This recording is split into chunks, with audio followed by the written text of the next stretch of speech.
Welcome back to the channel. Does this hat look silly? It's either that or uncombed hair. So I'm choosing hat, but we'll see when I actually look at the video whether I do it again. So welcome back to the channel.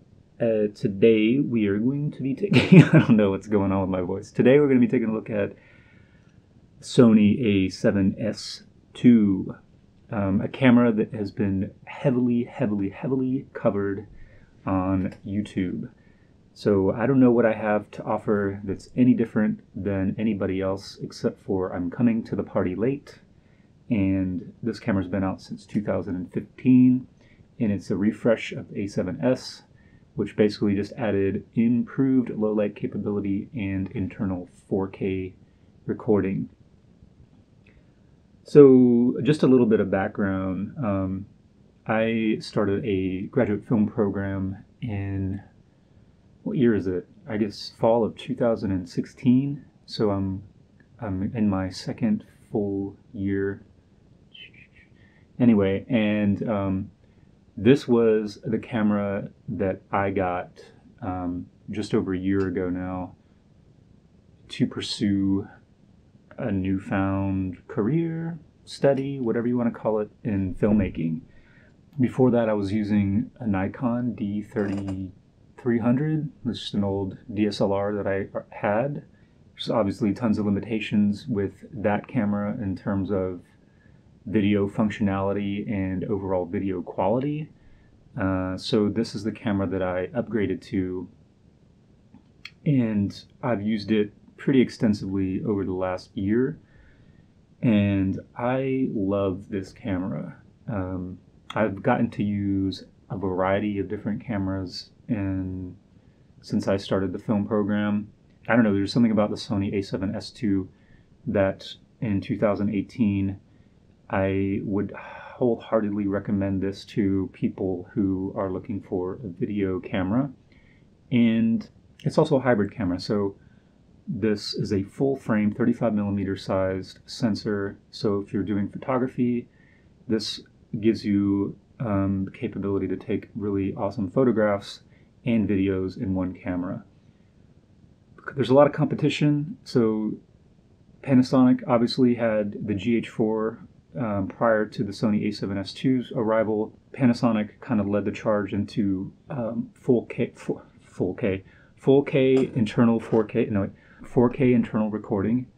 So Sony followed up with this and gave input 4K internal recording in this. Then Panasonic kind of answered that with the GH5 and the soon-to-be released GH5S, which gave customers a whole host of high-end video-centric features that this camera doesn't have. The GH5 has 422 10-bit internal recording, which is awesome, and it has higher bit rates. This camera still has full frame sensor.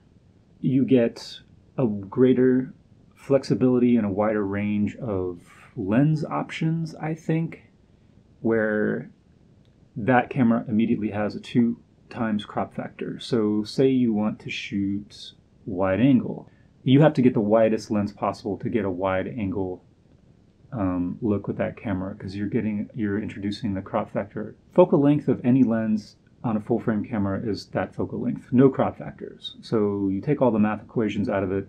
Your 50 is a 50, your 35 is 35, etc., etc., etc. The way Sony has built this whole camera, it makes it really adaptable. So you can adapt this to Canon EF, and you can also adapt it to Nikon, whatever their mounts are called, I'm not really sure. Additionally, and stupidly, mind you, I got the Metabones EF to E mount adapter, so any Canon EF lens you can adapt to this camera. And you don't need, if you want to use Canon EF, you don't need the Metabones adapter. You can buy a cheaper, non-electronically capable adapter to adapt Canon EF if you don't want to use any of the electronic features of the lens. But even so, like, I've used a Canon 70-200 and I couldn't autofocus with it. The low light capabilities in this camera are head and shoulders above and beyond anything on the market. Watch Philip Bloom's review of the A7S if you need any further proof or explanation of that. Also, Linus Tech Tips has a pretty good video about the low light capabilities. So not only, like, you can shoot anywhere, anytime with this camera. Lighting be damned. Lighting is optional, I guess, would be a good motto for this camera, or maybe a good slogan. Videos look better with more light, and that's still, I mean, that's the case with this camera too, but so usually with a camera, if you're shooting in less than optimal lighting conditions, you are going to need to open the aperture as wide as you can, and which is going to give you a shallow depth of field, so focusing is going to be challenged. With this camera, you can bump the ISO up to ridiculously high levels and then stop down your aperture to something more manageable, give you more depth of field, so that focusing becomes a lot easier in low light situations. So that's not only, so it's not just about like seeing in the dark, but it's about giving you a better, more advantageous shooting situation in the dark. So a lot of cameras can shoot in the dark with a wide open aperture. This camera can shoot in the dark with a stop down aperture. It's ridiculous. So that's why this camera is still amazing. If you are shooting, another really good YouTube video or YouTube channel to watch, and he did a really great comparison between this camera and the GH5, is, I think it's called Who is Matt Johnson, and he's a wedding videographer. He has really amazing work, and this is like his main camera, and basically it's for all the reasons that I just said, the flexibility in less than optimal lighting situations. So the advantages of the GH5 being the bitrate, the color depth, the chroma subsampling are all greater than this camera. But like I've talked about in other videos where I compare the C100 and the BMPCC, basically if you're shooting for the web and you're not doing any sort of like post-production visual effects, the 8-bit 420 is perfectly adequate, because 99% of the display technology out there is only 8-bit. So you're not losing anything by recording in 8-bit. You could potentially be losing stuff in 420. Only in certain situations would it ever become noticeable. You can record with an external monitor, like an Atomos monitor, or an Atomos external recorder, and get 422 out of this camera, but you can't get anything greater than 8-bit from this camera. So it's limited in the same way that the Canon C100 Mark II is. However, you do get internal 4K with this camera. The GH5 also gives you more resolution. This is 4K UHD. The GH5 goes all the way up to 4096 by 2160. So this is limited to UHD, so if you wanted to do aspect ratio like 17:9 in 4K, you can't do that. Like I talked about in the C100 Mark II versus BMPCC video, I think what's most important in terms of getting the best image quality, better than DSLR image quality, is the ability to shoot in log, and this has S-Log2 and S-Log3. And with S-Log3, Sony claims 14 stops of dynamic range, which is insane. S-Log3 can be a little problematic because the image is noisier. The dark areas, the shadow areas are noisy because it's boosting up those levels so much so that it can capture information in the shadows. A lot of people say that there's not the internal color information being captured in this camera to take advantage of S-Log3. I don't necessarily think that's true. When I first got this camera, I didn't really know anything about any of that stuff. I was just like, S-Log3, awesome. I don't know what that means, but that's what I'm going to shoot in because I thought that was the best thing to shoot in. So for months, that's probably all I ever shot in. Since then, I've tried out, I mostly shoot in S-Log2. It doesn't boost the shadow levels to the degree that S-Log3 does. And you still get tons and tons of dynamic range with it. You can also shoot in Cine 4, which gives you a pretty flat image, but also allows you to shoot in lower ISOs. So with S-Log2 and 3 and this camera, the native and lowest ISO you can go in is 1600. So in order to shoot outdoors, you're going to need neutral density filters. So it's good to have neutral density filters anyway for any camera, so I don't necessarily think that's a negative.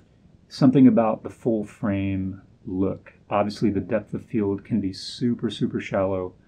I mean, even at 5.6, you have like really 5.6 looks like what you would get out of maybe a 3.2 on a Micro Four Thirds sensor.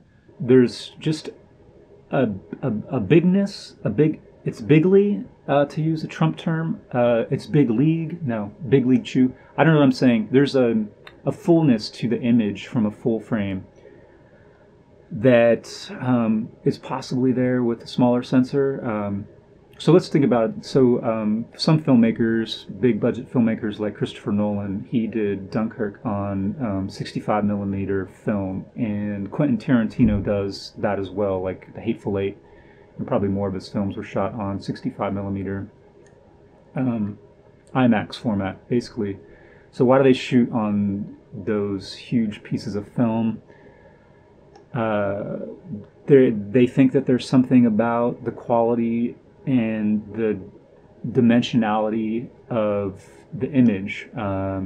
Some people think that the larger the image sensor or the image capturing medium, film or digital, whatever the case is, that it has the capability of capturing more of the round spatial information. I don't know if that's true. I read an article about it. Obviously, some filmmakers go out of their way to shoot on expensive large formats. You can get an expensive large format out of a full frame camera. I'm not sure I've heard it asked before, but for me, I think the reason that Panasonic is able to pack in so many of those professional high-level features into a camera that costs less than this one is just by virtue of the small sensor size. So if you look at any cameras, like say if you're in the photography world and you're looking at Nikon and Canon, you've got basically two in the interchangeable body world. So you've got two options. You've got APS-C or crop sensor, and you've got full frame. The difference in price should kind of tells you why this one is so expensive. So all the full frame cameras are more expensive than the crop sensor because it's more expensive to manufacture those full frame sensors. They're harder to manufacture, they're more expensive to manufacture.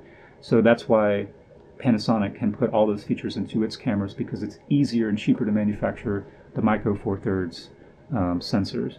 So maybe Sony, when they do the A7S3 or whatever the next iteration is, maybe they'll start packing in those features, but I would expect the price is going to get bumped up considerably as well. Here you can shoot in crop mode, so you get a 1.5 times crop APS-C size sensor. So you have basically two focal lengths with any one given lens. So you can't shoot in 4K in crop mode in this camera, but what you can do, which I guess is essentially the same thing, is use optical zoom. So you can zoom in 1.5 times and you get your crop sensor focal length. So yeah, this has 2.2 times optical zoom. It's really cool. It's something that I've used on a couple of occasions just to get that additional range when I'm using a fixed focal length lens like this one. Even one time when I was shooting on a 200 millimeter lens and I still needed to get a little bit closer, I was able to zoom in just a little bit more. I don't want to like dive into everything. So I mean, there's been so many videos about this camera. Everybody knows what it does and doesn't do.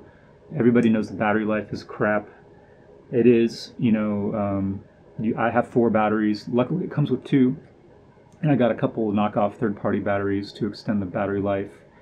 And if I'm doing like a long shoot, I'm like having those batteries on a charger just so I always have something. I think it's a little small.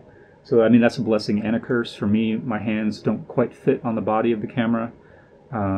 So if you've got bigger lenses on here, it kind of makes it uncomfortable. It's not a huge deal.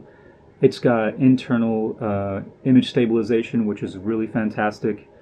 The LCD screen is not great, which is weird because Sony makes really great display technology. The EVF is fantastic, the LCD not so much.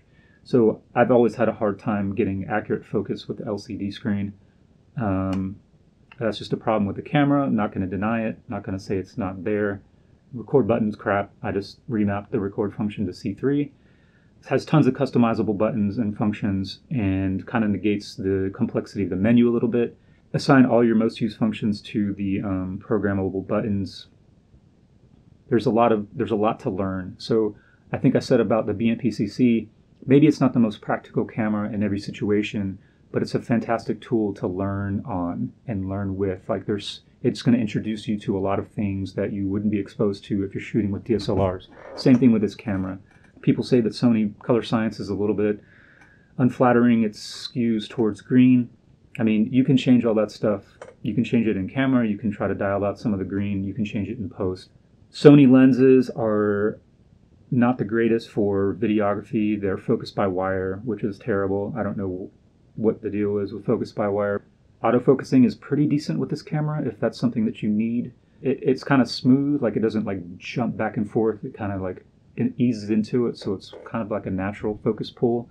I got this lens. This is the only Sony E-mount lens that I have. Everything else I have are either adapted Nikon lenses or Rokinon cinema lenses, fully manual. The only reason I got this was to use it on a glide cam because it's light and small, and it does have autofocus. So I would just set, you know, the aperture to something with a little bit of depth of field, so it's not so shallow that I'm 100% relying on the autofocus to get focus. But maybe not the greatest vlogging camera. It's obviously doesn't have the flip out screen, and Canon's autofocusing is just better. I think the internal microphone in here is actually pretty good.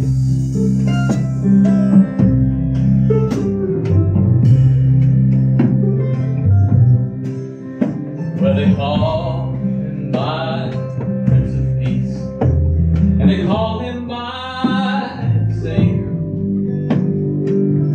If you are, I mean, if you're doing YouTube videos and you don't have a lot of good audio equipment, good microphones, good external recorder, if you set this up and sit close enough to it to take away from some of the room tone and echo, reverb, you can use this audio to, you know, it's perfectly acceptable.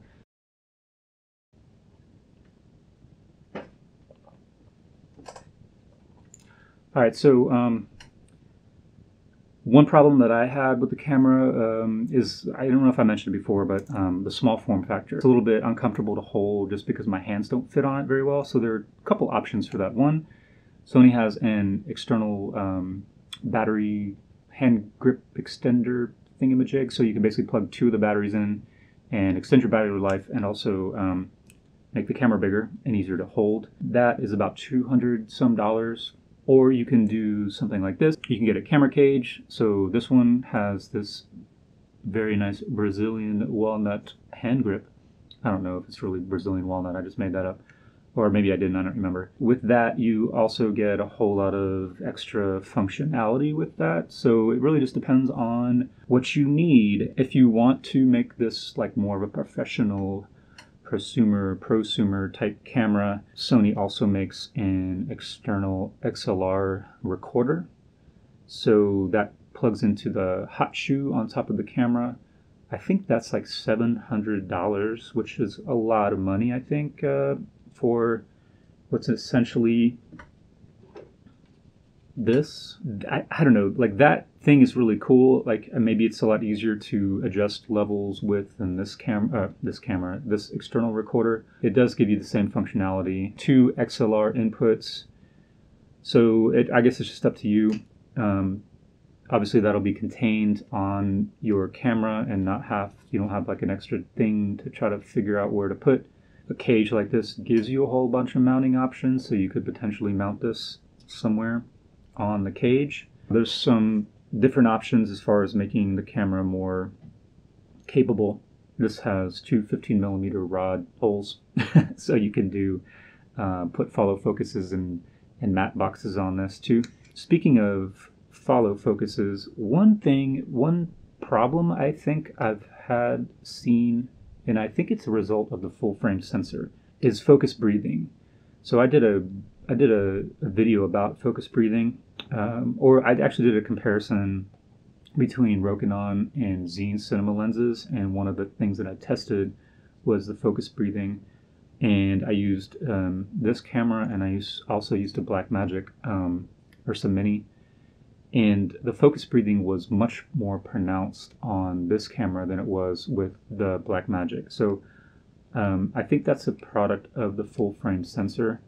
I don't really know what to say about it other than maybe with different lenses you will not have focus breathing be so pronounced. With these lenses, it's definitely pronounced, but it's really also dependent on the focal length. So the 35 was definitely the worst. The longer focal lengths wasn't as noticeable.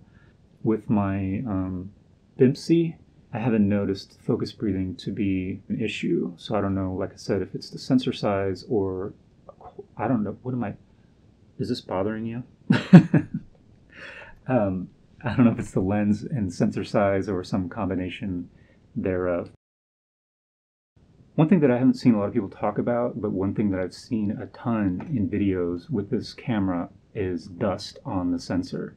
So dust can get on any sensor. I'm not saying that this is particularly prone to dust, but with the size of the sensor, I think it's really easy to see it. If you're stopped down to f8 or higher, it's especially problematic. So anytime you're outdoors or shooting in some sort of bright, like sort of flat and evenly, the sky for instance, you'll see it all the time. I always have a little air blower thingy, and you can just look at the sensor and you can, if there's any dust on it, you'll be able to see it.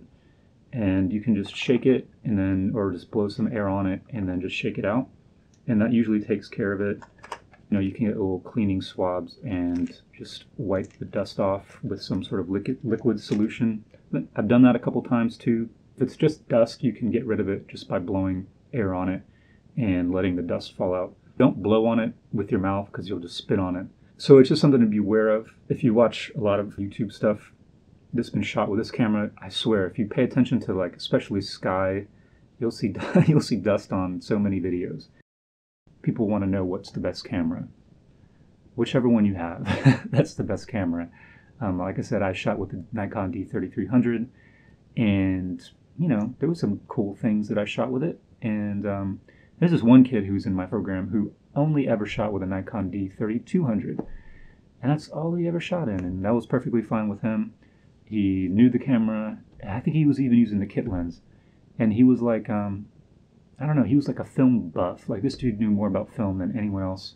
Maybe not the technical side of it, but just the storytelling aspect of it, and like he had seen just about everything, and that he was perfectly happy to shoot in that. So that's the camera he had, that's the camera he knew, and that's the camera that he used. So, you know, if you give him this camera, if you gave him a red camera, you know, would he get anything better than he was getting with his Nikon D3200?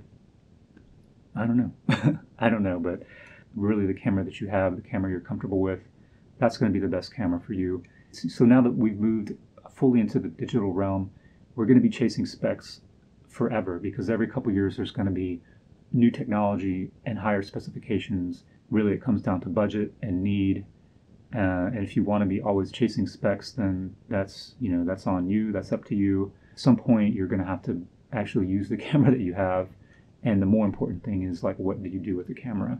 Anyway, I really love this camera. It's kind of like my first, like, cinema camera love. And you can also take really great photos with it, too. So last thing, I guess I just wanted to reiterate the point of how flexible and adaptable the lens mount is. So here is a Nikon G mount. I'm not really sure what the Nikon mount is called, but here's a Nikon lens, and just with a cheap $70, I think, adapter. I mean, $70 cheap, I guess, relatively speaking. It's not an electronic adapter, so you can adjust the iris just by rotating this iris control. So Nikon, Canon, Sony. So 3 different lens options on this one camera. And if I didn't say it before, I'm saying it now. You do not need an expensive Metabones adapter to adapt Canon EF, and I wouldn't even recommend doing it. And I also saw another video about this camera, and people, I guess, were confusing a Metabones speed booster with just a Metabones adapter. This is not a speed booster because there's nothing to boost. Like, you already have like the biggest sensor size, so you can't boost it up to a bigger sensor size. So this only adapts the lens. It doesn't affect the size of the sensor, or so it's not like a Micro Four Thirds Metabones speed booster, which is giving you an additional stop or two of light and extending your focal length. That's not how this works. Thanks for watching this video, and yeah, see you in the next one.